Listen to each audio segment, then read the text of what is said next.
Hello, I'm Dr. Nisha Jhalani from the Columbia University Irving Medical Center and co-founder of A New Beat. A New Beat is a joint educational initiative from the Association of Black Cardiologists and the Cardiovascular Research Foundation dedicated to advocating for women and minority leaders within the field of cardiology. Heart disease remains the leading cause of death, and nearly half of all US adults have some form of heart disease. Blacks and Hispanics are disproportionately affected with heart disease, and they face poorer outcomes due to underdiagnosis and undertreatment. In honor of Black History Month and American Heart Month, this webinar is entitled Tackling Disparities in Cardiovascular Care, and we specifically will be taking a closer look at hypertension and heart failure amongst these underserved populations. I'm thrilled to introduce our discussants for today's program. Dr. Edmund Anstey is a clinical cardiologist and cardiac intensivist at New York Presbyterian, Columbia University Irving Medical Center. He is also an NIH-funded clinical investigator with a research interest in hypertension and socioeconomic determinants of health. Dr. Sabra Lucy is a cardiologist at Johns Hopkins University with a specialty in advanced heart failure and transplant cardiology. She also completed her residency and fellowship programs at Johns Hopkins University and received her medical degree from the Columbia University College of Physicians and Surgeons. She has recently been awarded a Distinguished Service Award from the Association of Black Cardiologists.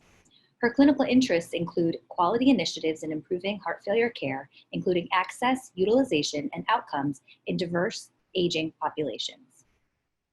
So with that, I'd like to hand it over to Dr. Edmund Anstey to talk to us about healthcare disparities in hypertension. Thank you, Dr. Jhalani, and to the ABC and to CRF for the opportunity to speak here today about this timely discussion. My name is Edmund Anstey, and I'm an assistant professor of medicine and a cardiologist at Columbia. I have no conflicts to report, but I'm a co-investigator with the Jackson Heart Study, and my research is supported by the NIH, and some of that work will be highlighted today. I'm very grateful to have the chance to talk with everyone today about this topic that I truly believe is incredibly important, and that's racial disparities in our management of hypertension. Over the next few minutes, I'd like to first acknowledge our current climate and why I think we're gathered here today. Second, I'll address the extent to which disparities in hypertension exist and their impact on health. And finally, I hope to share some of my ideas about how we can address these problems moving forward. First, our current climate. The fact that there are socioeconomic determinants of health is not new. These are the social, the physical, and economic environments that promote health and well-being for all. The model here I'm showing is a particularly useful way to think about these social determinants as it relates to health, as it relates to hypertension. But the largest fears here relate to our environment. And I don't think we can have any discussion in 2021 about disparities without sort of acknowledging our current environment and addressing what we all saw, what our patients saw and lived through this past year. And frankly, the reason many of us are choosing this moment now to really engage in this discussion. Now, 2020 was a difficult year. Here in New York, we saw that the burden of COVID rested disproportionately on the shoulders of service workers in those communities with insecure housing, occupied by our Black and brown brothers and sisters. They continue to bear the brunt of this. And this problem was so immediately apparent that on a national level, we openly discussed how our policies can dictate health and how the lines we drew on these maps decades ago now decide who gets the disease, who gets the vaccine, and who gets to see the other side of this. And in the midst of us having what were very difficult conversations came the murders of George Floyd, Breonna Taylor, Ahmaud Arbery. These are just a few of the names. But much like the story we'll see with hypertension, the problems and the racism, the breakdown of the social contract that resulted in their death, this isn't new. But this year was different, and the response and how we reacted to these horrors was something I didn't anticipate. There was a national demand for accountability and reform, sort of an acceptance and understanding of the concept of Black Lives Matter. I'm a born and raised New Yorker. I'm naturally very skeptical, but even I found myself just heartened by how my colleagues leaned into this problem, not just about COVID or police brutality, but for all of health. The AHA released a presidential statement naming not just social determinants, but structural racism as a driver of cardiovascular disease. The Surgeon General released this call to action, which in its first goal calls for the elimination of disparities in hypertension, placing it as a national priority. And there's truly been a frame shift, not just to understand social determinants, but an acceptance that it's a professional obligation to address them. And it's in that context and with that understanding of why it is today we're addressing this very old problem that I would like to have our discussion on hypertension and why this specific disease is so important to me, and some of the thoughts on how we can answer the Surgeon General's call. And I think most people on the call already know this, but hypertension is a public health crisis. Now, there are currently 108 million adults in the US with hypertension. Of that group, 3 out of 4 have uncontrolled hypertension. And it's the major modifiable risk factor for heart disease and stroke, which before COVID were the 1st and 5th leading causes of death in the United States. And it's also a leading risk factor for a host of other complications, putting a crippling burden on our patients and also our healthcare system. The annual costs are estimated to be 130 to 200 billion a year.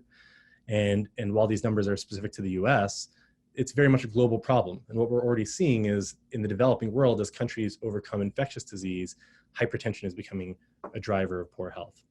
So I'll be addressing disparities as it relates to the United States, but this is a public health crisis across the globe that we can't afford to ignore.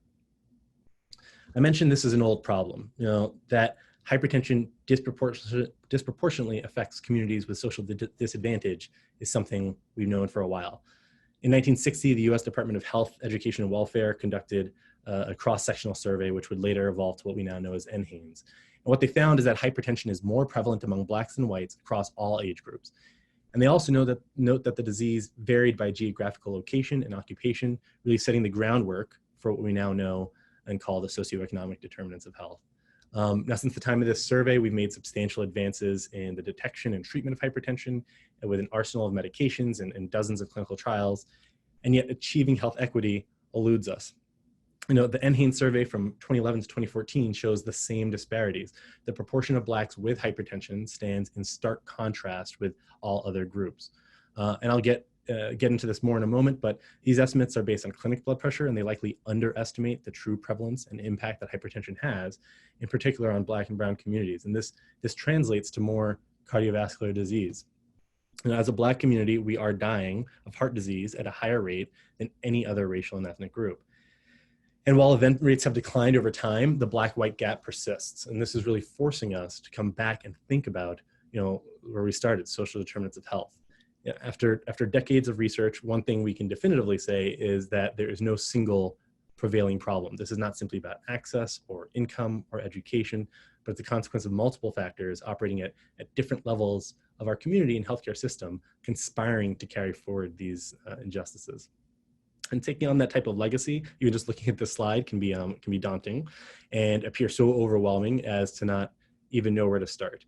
But it is a public health crisis, and we have to do something. I don't pretend to have the answer, but I do think there are 2 areas relevant to the challenges being faced today where we can not only improve hypertension management for all Americans, but especially for African Americans, and by doing so, start to narrow these disparities. So the first area relates to how we diagnose hypertension. We typically diagnose hypertension using clinic blood pressure. These are measurements obtained during an office visit a couple times a year. But we know that there are many hypertensive patients and hypertensive phenotypes which go undetected when we rely solely on office measurements. And when a patient steps out of the office, there are substantial variations over the 24-hour period, and that many people with normal blood pressure in the clinic have elevated levels outside of the office, and this puts them at increased risk. This is well established, and the most recent ACC and AHA guidelines gave a class 1A recommendation to use out-of-office measurements, both to confirm the diagnosis of hypertension and for the titration of blood pressure lowering medication. The reality is that not many of us are doing this, but it may be particularly important when thinking of how to improve blood pressure control, especially for African Americans. To demonstrate this point, here we have our data from the Jackson Heart Study. This is the largest community cohort of African Americans who've undergone 24-hour monitoring to assess blood pressure throughout the diurnal cycle. And what we see when measured in the office, that's on the far left, 14 to 23% of people have clinic or office hypertension. But then, when we look at the full 24-hour period, the prevalence of hypertension is actually much higher, in particular nighttime hypertension, where nearly 50% of African Americans will have elevated nighttime levels. Now, there are just 2 important facts to remember about this. First, out-of-office hypertension, especially nighttime hypertension, is not benign. We know that these phenotypes that we often miss are associated with cardiovascular disease events even after adjusting for clinic and daytime hypertension. Then second, while this is relevant to all populations, what our Jackson data has shown is that nocturnal hypertension is uniquely prevalent amongst African Americans. It's almost twice that of their white counterparts. And this really presents an important opportunity for us. If we start to adhere to this aspect of our guidelines, detect these phenotypes, we not only have the potential to improve everyone's health, but can also address a disease that is uniquely prevalent amongst African Americans, and by doing so, actually narrow disparities in care. And as an added benefit, what we've learned from the UK and the National Health Service is that these strategies are not just cost effective, they are cost saving.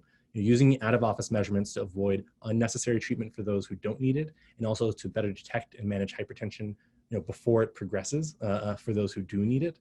This can actually result in a reduction in overall healthcare costs. But our current care models are built around detecting and managing only clinic hypertension, and this leaves this problem not just untreated, but ignored. And the consequence is delays in diagnosis, and if and when hypertension is finally detected at those 1 to 2 office visits a year, patients are presenting with more advanced disease. Now, if we improve our detection strategies, something that we are better equipped to do now with this rise in telehealth, we have an opportunity to improve cardiovascular health for all and potentially narrow Black-white disparities. After detection, second area we can make a big push is through exploring and incentivizing innovative care delivery models, which takes some of the burden off of the clinician and engages our community partners. And we already have some evidence that these strategies can work for minority populations. Recently and very famously, Ron Victor's barbershop trial, where barbers were taught how to coach their clients about hypertension, and pharmacists and study staff were placed in the barbershops to measure blood pressure and adjust medication. This intervention resulted in a 27 millimeter mercury decrease. The innovations I'm advocating for do not need to be the barbershop strategy. I think this may not be scalable or feasible for every community, but the approach is something we can borrow from. At its core, this trial was an intervention leveraging community partners like barbers or pharmacists, using evidence-based treatment algorithms based on out-of-office measurements, utilizing patient contracts to help activate patients and really get buy-in and establish a relationship, and then also ensuring that all patients had access to a physician. These are the types of multifaceted interventions occurring outside of the office and largely not involving the doctor that we need to think about moving forward to overcome what are very multi-level issues when it comes to determinants of health. Now, this is an intervention in a clinical trial. This is something that people can do. Let's talk about what people are doing. Dave Dixon down in Virginia, he recently showed how community pharmacists could be used to actually get ambulatory blood pressure monitoring done. Those 24-hour monitors, it seems like impossible to order and get. He's been able to set up a system in his community. This was not a clinical trial, but simply an attempt to redesign a workflow in a multi-ethnic population in an effort to follow the guidelines. And it was simple. Providers who wanted to perform 24-hour monitoring sent a referral form to a pharmacy, and that's it. From there, the pharmacist called the patients, scheduled the appointment, counseled the patient on 24-hour monitoring, sent them out with the 24-hour monitor, scheduled the follow-up, downloaded the data from the 24-hour monitor, did the reading, the interpretations, and then sent that report both to the patient and the physicians with recommendations and next step. The main outcome was satisfaction, simply that it worked. 90% of the referrals completed 24-hour monitoring, and 96% of those who did it found it easy. Now, these are the types of ideas, thinking more about implementation, that we really need to be exploring.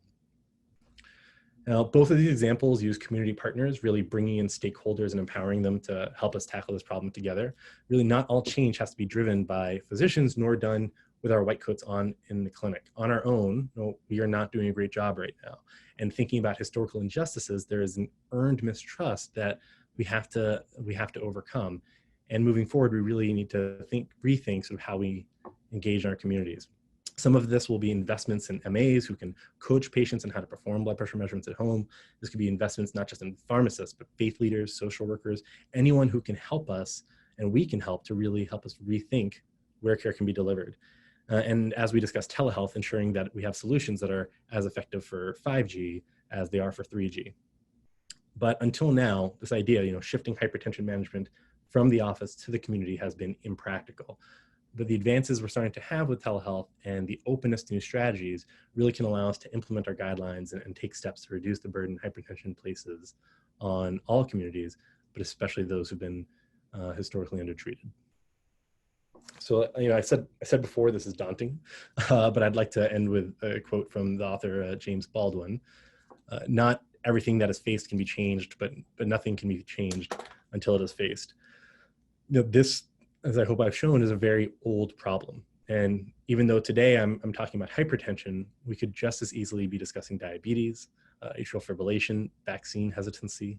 If it relates to health in our society, I challenge all of you to think about it in terms of the disparities which exist and the way we contribute to it and the impact that has on health. But emerging from what has been an objectively horrific year, I think there's an energy, a willingness to face this challenge, and a belief, really a shared belief, that fixing this problem and having sustainable change is not just a task for those most immediately affected by these injustices or who came from these communities, but is a challenge we must really all engage in if we hope to improve cardiovascular health. So thank you very much for your time. Thank you so much, Dr. Anstey. Like you said, I mean, this is obviously something that we want to talk about now, and there's such an uplifting message about all of the different strategies that we can use moving forward to tackle this problem. But something that you said really hits home. We know the CDC has confirmed Black and Hispanic populations in major cities around the country, around the world, I'm sure, have a disproportionate share of the COVID-related mortalities relative to their representation in the population. And then add on top of that, the fact that millions of workers, especially, like you were saying, minority workers, Black and brown workers, have lost their jobs because of this pandemic or lost their insurance because of it, which makes access, affordability even more problematic. So I think one of the things that is such an easy, practical solution, but so difficult to just overcome is during these COVID vaccination programs, which is reaching large numbers of people in cities, why not set up a blood pressure screening station, or something as easy as a place where patients are going, people are going, and can be screened for something that's a problem like this. It's just a thought that came to my mind when you were talking. But more to come on that. And thank you so much again for that excellent presentation. Thank you. So with that, I'd love to introduce Dr. Sabra Lucy, our new speaker, who is going to talk about healthcare disparities in heart failure. Thank you, Dr. Jhalani, Dr. Anstey, the Association of Black Cardiologists, and the Cardiovascular Research Foundation for this invitation to discuss tackling disparities in cardiovascular care as it pertains to heart failure. This is certainly a timely topic and one that is near and dear to my heart, and one that I see play out every day in my clinical practice and research as a heart failure physician. I have no relevant financial disclosures to this activity. So as a cardiovascular community, we are certainly witness to the fact that heart failure is a public health challenge. It affects some 6.2 million US adults currently, and as our population ages, it's anticipated to affect 1 in every 33 US adults by the start of the next decade. This is further highlighted by recent data from NHANES showing the increasing prevalence with age as individuals are aging in our society. Heart failure continues to be a leading cause of mortality, accounting for over 300,000 deaths in 2018, with a 5-year mortality approaching 50% or even higher in hospitalized populations, as highlighted by the guidelines Heart Failure Cohort 5-year follow-up. Heart failure patients are vulnerable to accelerated functional impairment, debilitation, and the development of frailty. Heart failure hospitalizations, though we thought were decreasing in the last decade, are now reportedly shown to be on the rise. And in total, the cost to the US healthcare system is staggering at $30.7 billion in 2012 and forecasted to double as we enter 2030. When we take a step back on the total impact of heart failure on our society and our patients, we must be intently focused on the disproportionately high burden of incident heart failure in Black and Indigenous people of color. This has been highlighted by the work of many outstanding investigators over the last 20 years in multiple large cohort studies highlighted in panels A, B, and C. We note that African American and Hispanic patients have disproportionately high incident heart failure. This higher incident heart failure burden is seen across all age groups. However, it really must be stated that younger Black men and women have a 20 times higher incident heart failure risk when compared to white men and women before the age of 50. As Dr. Anstey articulated in his excellent talk, increased modifiable risk factor burden, particularly hypertension, diabetes, and obesity, and Black and Indigenous people of color attribute to this higher incident heart failure risk, and prevention and risk factor modification warrants really fervent focus and funding. So what is pressing? What is really this call to action? Well, recently published assessments of the Centers for Disease Control and Prevention's wide-ranging online data for epidemiologic research, CDC Wonder, looked at data between 1999 and 2017 and demonstrated a 2.97-fold higher and 2.6-fold higher age-adjusted heart failure-related cardiovascular death rate for African American women and men between ages 35 and 64 in comparison to white women and men as highlighted in panel A. Overall, age-adjusted heart failure-related cardiovascular death rates also increased in older adults.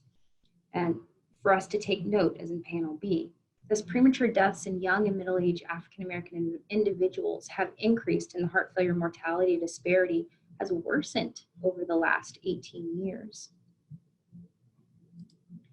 As we consider how communities are differentially impacted by heart failure, particularly mortality, it is imperative that we remember that location matters and interventions for change must take into consideration environmental factors and local policies that contribute to this notable impact on our communities. As we think about where we as providers and industry, community advocates really engage with our patients with heart failure, it's important to consider the spectrum of heart failure diagnostics and management and what we've already learned in terms of differences in heart failure care over the last 20 years. We know that heart failure hospitalizations reflect both acuity of illness and have direct implications for prognosis and mortality. And we've seen that African American men and women continue to have the highest hospitalization and readmission rates. Several studies have also reported less likelihood of African American and Hispanic patients to be admitted from emergency room departments or receive cardiologist-delivered inpatient or ICU level care for similar acute decompensated heart failure. Implementation of guideline-directed medical therapy and referral for cardiac rehabilitation can certainly be improved for all patients, and that in and of itself is a call to action for us as a community and as stewards of healthcare. But we have observed that there are differential uses in Gdmt and cardiac rehab referral and in possibly lower utilization rates that need to be addressed.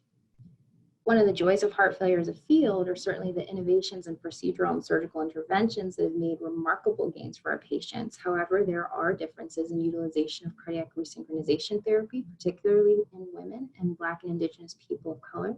And recent data has emerged showing slower uptake of even the transcutaneous mitral valve repair in communities of color. As we've observed, there are also differences in referral for advanced therapy consideration and access and outcomes for advanced therapies. Though this is aided, the gap is narrowed with more comprehensive multidisciplinary care.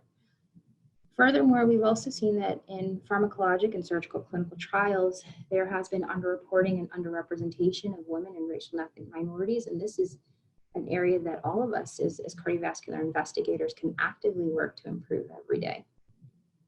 But remember that there is also heterogeneity within racial and ethnic groups, that there is important issues that lie at the intersection between race and gender, and that there are also groups that are underreported overall in even the last 20 years of our understanding of this important topic. We understand that race is a sociocultural construct, and it is without an inherent genetic or biologic basis. And in understanding disparities, perhaps it's best to consider the Institute of Medicine report on unequal treatment from nearly 20 years ago. The definition really focuses on differences in the quality of healthcare attributable to the operation of healthcare systems and recognized or unrecognized bias or discrimination. Health equity is not a zero-sum game. It really is achieving the best possible outcomes across the board for all patients. And in order to do that, we need an infrastructure and measurement of interventions with changes in policy and effective programming at the community level. The past year has really been a call to action as we've seen disparity play out on the world stage when it comes to COVID-19. We've seen differential impact in cases, hospitalization, and death from COVID-19 in Black and Indigenous people of color in their communities. We've also seen differential uptake in vaccination in terms of the first month of vaccinations in the rollout. When we consider COVID-19 specifically with regards to heart failure, there's some additional considerations given the pathogenesis of COVID-19 and how it impacts the heart. There are concerns that COVID-19 may have a role in future incident heart failure events, both HFrEF and HFpEF. And so already understanding that it is differentially impacting communities of color who are already most vulnerable to heart failure really begs our attention and future focus. We've also seen social justice as a movement play out over the past year. And we have seen that communities have really themselves urged a call to action, that what has happened and what has transpired can no longer be sustained. And so I think we're at a very special time in the sense that young people across multiple communities are coming together and calling for equity in all forms of life, particularly as it plays out for health. As we understand social and structural determinants of health, we do have some framework to consider how to tackle these disparities. Healthy People 2020 circled around 5 areas, and when we consider health and healthcare, we also have to consider education, neighborhoods, environments, how we see how there's differential mortality depending on geographic locations, economic stability, social and community context. And as we approach research in this topic, we really have to focus on health outcomes at the individual level, but also to the population level, and in between, how the community impacts that, and understand the levels of influence going from biological, behavioral, physical environment, health systems, and also the sociocultural environment. So what considerations do we have for actionable change? Well, there should be comprehensive assessment of social and structural determinants of health surrounding heart failure care, and really have a focus of robust research methods around this. We want to implement evidence-based interventions in heart failure care with long-term follow-up and implications, and use this to change policy. We need to engage, as Dr. Anstey had mentioned, broad multidisciplinary stakeholders in the assessment and intervention of how we can impact disparities in heart failure care. We want policies for adequate and affordable insurance and prescription coverage for Gdmt, flexible community-based heart failure screening programs, and aggressive early heart failure risk factor modification and food security. We also need to streamline our patient-centered care coordination with improved referral processes and direct communication across providers, assess equity in new technology utilization, eliminate language barriers, and ensure that we have adequate representation across populations. We need to diversify our workforce, physician and advanced practice providers. We also need to study what is going right in terms of resiliency and how communities have dealt with different challenges in terms of health, and understand that and see what can be replicated in it. So why is the time now? Well, on the horizon, we have an aging population. We have a further diversifying population. COVID-19 is potentially contributing to heart failure incidence. And we have economic challenges that are catalyzing and further magnifying the impact of social determinants of health.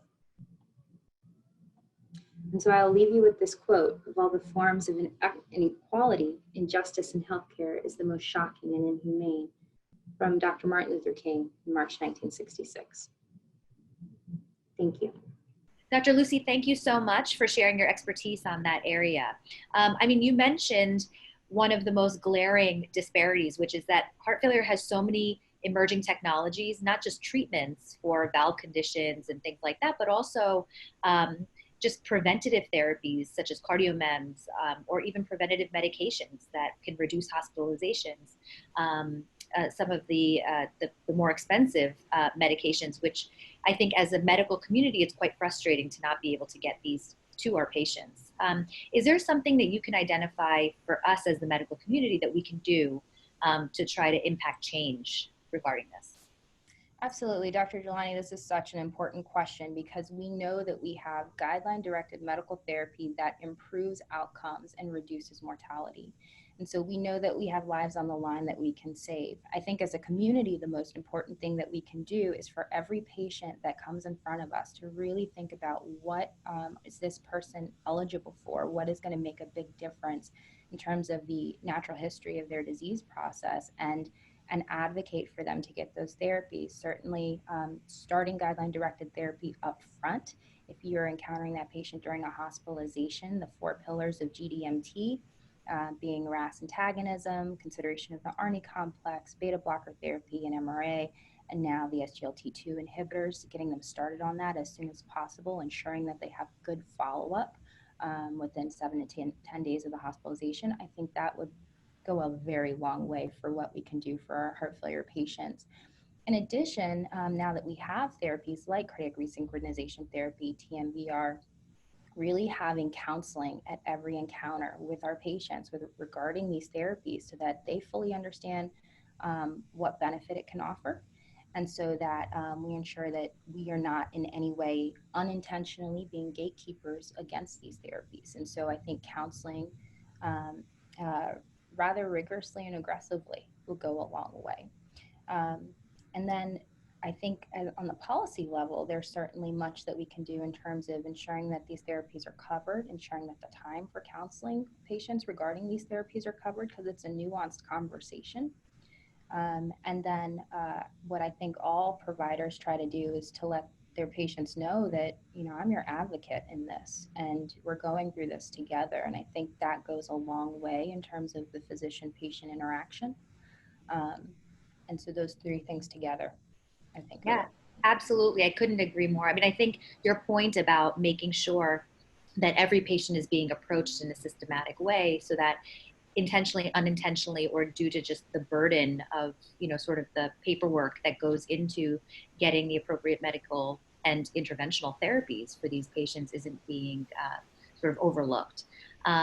I definitely agree with all of that. And, you know, this kind of ties in with Dr. Anstey, when you had mentioned telehealth and how that for blood pressure, but also for remote monitoring for heart failure. I mean, these are both things that existed before COVID, but really, I think, thrive in this sort of pandemic state where patients don't want to come into the hospital, don't want to come to office visits, but still we know that when they ignore their medical problems and don't come to the office, we're having more hospitalizations for things like heart failure. So what do you, Dr. Anstey, in your clinical experience over the past year, 2 years, how are you using more of these remote monitoring technologies for hypertension? I know you had mentioned the ambulatory blood pressure monitoring. And then also, how does that tie in with telehealth? How often should we be seeing patients with hypertension via telehealth if they're able to monitor themselves at home? So this is going to be figured out in real time. You know, there's some home blood pressure monitoring systems that we've been trying to develop over the past few years. A lot of them, unfortunately, are funded by research or with partnerships with industry that may not be like scalable everywhere. I think most of our successes were in these sort of pilot trials where we're working with different companies or using funding for it. Figuring out how to do it successfully in clinics is a challenge, but it's getting better. You know, just there are now CPT codes to help allow us to use home blood pressure monitoring. You know, there's separate codes both to teach people how to use home blood pressure monitors, so that just that act of the physician telling the patient, like, this is how you do it, this is how the measurements are done. And then there's also codes for people to transmit that data and building care plans off of it that you can use monthly. Right now, I don't know, but I think the reimbursement's too low to really incentivize people to do it. I think it's not well designed for maybe small, busy clinics with a lot of patients with hypertension. It's sort of better designed for large practices or healthcare networks. So I think some of the biggest next steps are going to be really having practical reimbursement strategies that we can use to incentivize not just systems, but sort of smaller clinics to take advantage of this. The second big issue that we're struggling with is sort of privacy issues and like data transfer. Patients want to make sure their information is confidential, and they're not necessarily thrilled about putting any information, let alone their health data, into just a cloud. And we need to ensure their confidentiality. At the same time, we can't have our privacy measures be so prohibitive as to not allow integration into the EMR. And that's actually been like a very big issue with home blood pressure monitoring. The way the billing is going, you're going to need the data to be directly entered to the EMR. one of the things we know with home blood pressure monitoring is, the number that shows up on the screen isn't necessarily the number that a patient hands to you on a sheet of paper. There's a lot of variance between those two. About 50% of the time is that number on a sheet of paper actually match what was on the screen. And so figuring out how to directly enter that data, 50% is not a made up number. That's what we've seen after downloading the blood pressures from the devices. Figuring out how to directly enter that information into the EMR in a way that satisfies patients' concerns for security, but also is practical enough that we can do it. So I think those are two of the big hurdles. I wanted to comment on something Dr. Lucy said about thinking about every patient encounter and sort of these opportunities to promote health. One of the most effective interventions we've had to improve blood pressure control and narrow disparities, it was the Kaiser system in Southern California. They were really celebrated. They got their blood pressure control rates for African Americans in their Medicare population to be to 90%. And they halved their disparities in blood pressure control. And that was sort of over an 8-year period. And their method of doing it, this wasn't a trial, this was them trying little things. You mentioned just trying to get blood pressure measurements at vaccine stations. They just tried little things. They made every patient encounter to be about this problem. And it doesn't matter if you're coming through your renal appointment, for your ortho appointment, like there's a checklist and we're gonna address this issue at every encounter. We're gonna make sure our nurses and our MAs or pharmacists are all reaching out to people when they miss their clinic appointments. We're setting up blood pressure stations throughout the community at like hair salons, pharmacies, anywhere, just making sure we think about all the opportunities to promote health is I think one of the most effective ways we can do that, because a lot of the advances we've been able to make happen before telehealth. I think telehealth really provides sort of a cherry on top if we can safely and effectively transmit the data between patient and physician. Yeah, I mean, I think what you're saying and all of the examples that you gave in your talk as well are from the small things, right? Small, meaningful interventions that you put into the community, not just in a doctor's office, which is probably more reliable and accurate information on a patient's true blood pressure management anyway.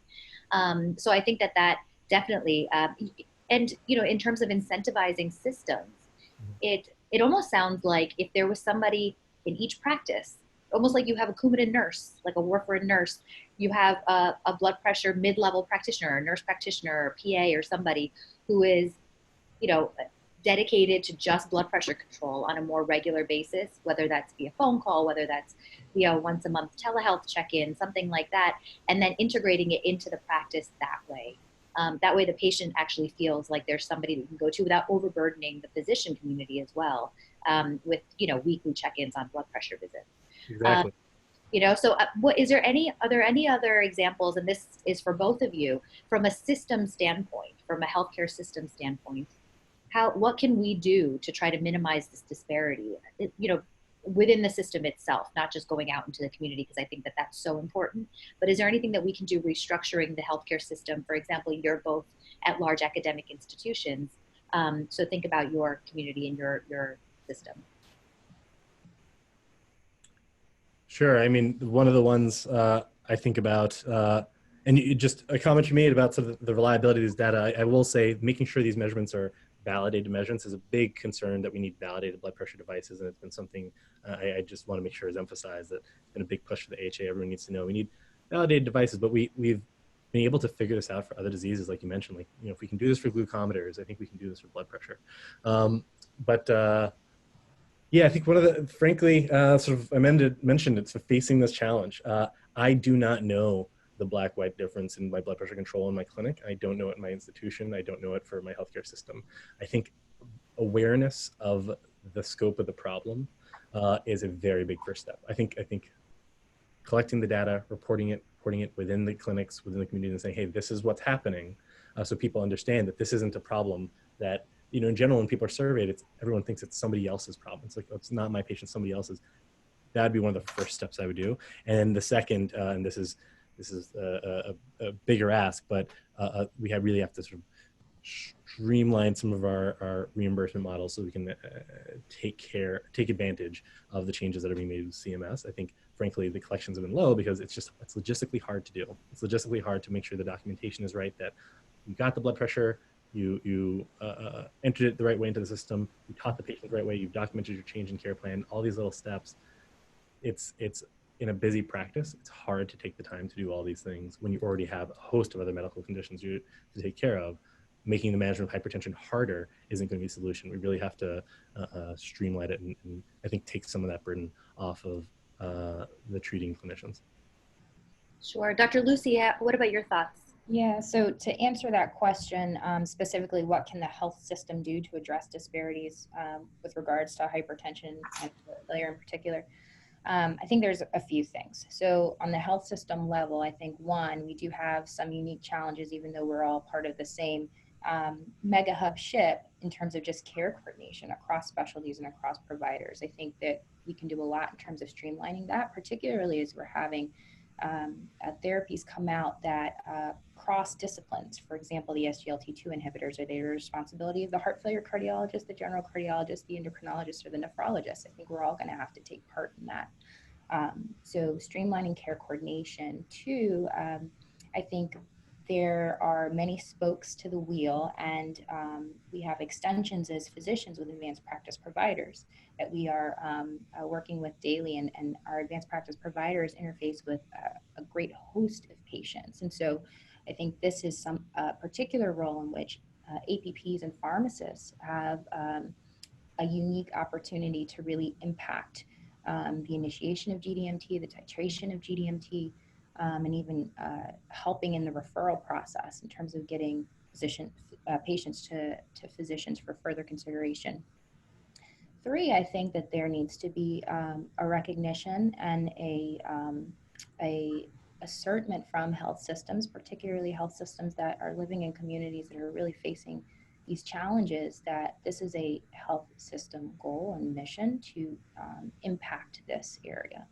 And I think that will then foster into the surrounding communities that health system serves and all the satellite locations, and that patients that may be on the periphery can then have better care from the system itself. And so I think one, the mission, two, streamlining care, and three, realizing how many providers we actually have engaged in this, not just physicians, but cross-specialty and advanced practice providers as well. Absolutely. Thank you guys so much. You know, both of you sort of touched on this distrust of the medical system, right? So a lot of times the patients who are the sickest, who need doctors the most, are also the ones who are distrustful of the medical community, and quite frankly, with probably good reason, based in history.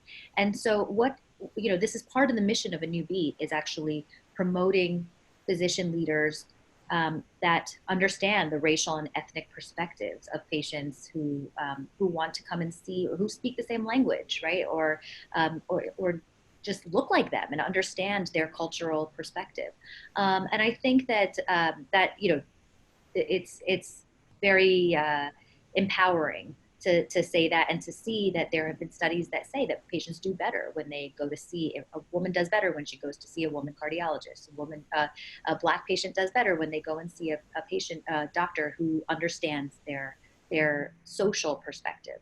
And so, you know, this is now just tying into what we're dealing with COVID. Is there anything that you think we can do, because we know that there is a vaccine hesitancy amongst minority populations? Is there anything that we can do as a medical community? And this is a hard conversation to have with patients, so I'd love to hear your perspectives, because there obviously is no correct answer. But what can we do as a medical community to relieve some of that hesitancy? This is certainly a multifactorial question and a challenge, and there's so much that I would want to say. I would say first, on the issue of trust, if I could articulate how many patients have, even through my training and now as an attending, have kind of tapped me on the shoulder and say, "Hey doc, I have another question for you," or "Hey doc, I want to talk to you more about this," or "Hey doc, I went to 3 different doctors before and none of them told me what you've told me," or "None of them have recommended this therapy to me before." I think that there's reason why in some cases trust has not been afforded. And so we need to recognize that, first of all, and give voice to it. And then as individual providers, I think that by providing patients with evidence-based information, what the data says, and standing by that in data that we believe, I think that goes a long way as well. I think patients just want to hear it as it is. They want to know, what's going to benefit them. They want to know what the risks involved are. And I think that just like that's the case with heart failure and heart failure therapies, that's also the case with vaccinations. But I don't want to underscore the point that we have to give voice to why distrust has been built within certain communities. I mean, Tuskegee was not that long ago. And I still have patients that say things to me like, well, I don't know if you guys are doing experiments up there. And I think it really gets to the fact that, one, we need investigators who reflect the community. Two, we need investigators to have conversations with patients about exactly what they're doing. Three, there needs to be complete transparency. And then four, really providing the evidence as to why there's benefit and how to move forward. I think those are all, I agree with all those points. I think those are great points, particularly the sort of diversity in trialists and diversity and sort of the people leading these discussions and asking these questions. If it seems like it's coming more from the community, I think it can go a long way. This is hard. You mentioned Tuskegee. I'll say, like, when I look at the zoning maps for COVID, I was like, this is today. This is happening. This idea, like, is this disease being used to target Black people? And I can say no, very confident that it's not, but I could also understand looking at these maps and seeing what's happened in this country. Like, why would someone think that? It's still the distrust is still actively, it seems like the healthcare system is actively earning this distrust. And so we do have to combat it. One thing I'll say, so I've been spending, like all of us, a lot of time thinking about COVID, a lot of time thinking about the vaccine. I do think here at New York Presbyterian, we've done an incredible effort of working to ensure that information is out there and that we're giving patients an opportunity to make an informed decision. I think that's been a big part of it. And this started before the vaccine rollout. This started while we're still making up plans of giving the vaccine, going into communities, going to community centers, giving talks. And we have a lot of our providers here going to be a place where people can have questions and get their questions answered, including the limitations and the realities of what we know. I think the hardest part about, I don't want to say the hardest part, but one of the larger challenges has been how the information has changed over time. And I think for scientists and researchers and healthcare community, we're used to this idea that, what we know today may be different than what we know tomorrow, but we have to sort of evolve with it. But I don't think that's always the most effectively communicated. And I think this is going to be, particularly when dealing with distrust, sort of coming forward and being honest about limitations of our knowledge. But it's like, we don't have all the answers, but this is the best thing we can do right now. I think it's gonna be incredibly important moving forward. And that's the one part that I'll say I think we've been doing a good job at when it comes to the vaccine, is going out into the community in advance and setting up plans, anticipating that disparities are gonna be there, anticipating there's gonna be distrust, anticipating this is not gonna go the way we want to on paper. We need to engage our community up front and carry forward a lot of these actions over time. Thank you. I know that is a difficult question to answer. Go ahead, Dr. Lucy. I'm sorry. No, I was just going to say, I think just listening to Dr. Anstey, it's knowledge is power, absolutely. But I also think that approaching with authenticity is really at the core of this, that we have to be honest about the limitations of what we understand, and that we're all reaching towards the same goal. So that's all I was going to say. Yeah, and another major thing that you both just touched on, actually, right, is the lack of participants, Black and Hispanic participants in clinical trials. So many of our we've mentioned guideline-directed medical therapy, but where do those guidelines come from? They come from clinical trials that are not representative of the true population. So how can we also focus on research disparity amongst the minority population? Yeah, so I'm really glad that we're talking about this point. I mean, the clinical trials, I think probably only about half of them actually report racial ethnic demographic data. The typical African-American enrollment rate is usually around 4 to 5%, sometimes a little bit more for other demographic groups. And it really begs the question of why.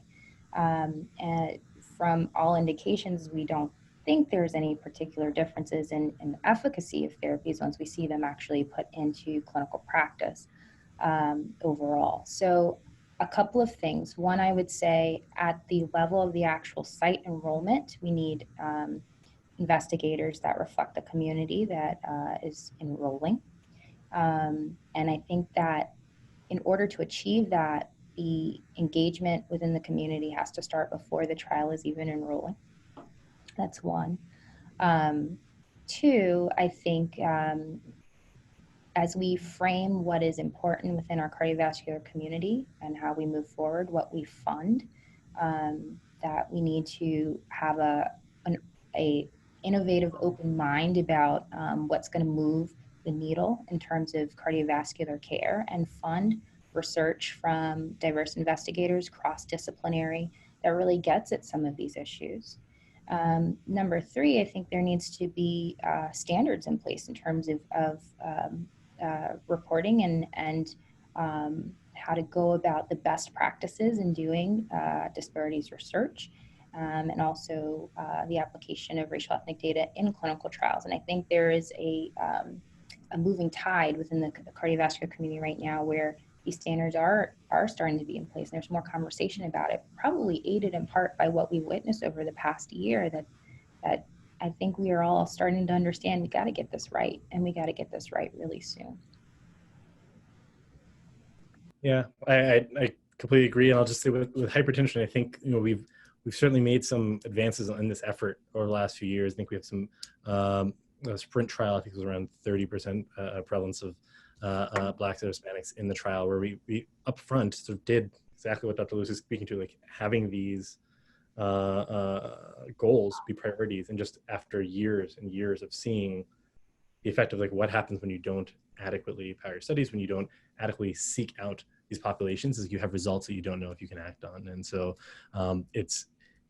I think there are a few examples of this being done well and effectively, and it all comes down to upfront early planning. Absolutely. I feel like this could be an entire webinar on its own. It's such a loaded question. I mean, each of these topics that we're touching on have so much more behind it that could be said. So as we wrap up, if each of you had a takeaway message that you'd like to share with our audience as a call to action, I know you all touched on it. I know it's hard to come up with one thing, but what's your final message that you want to give to the people who've joined us?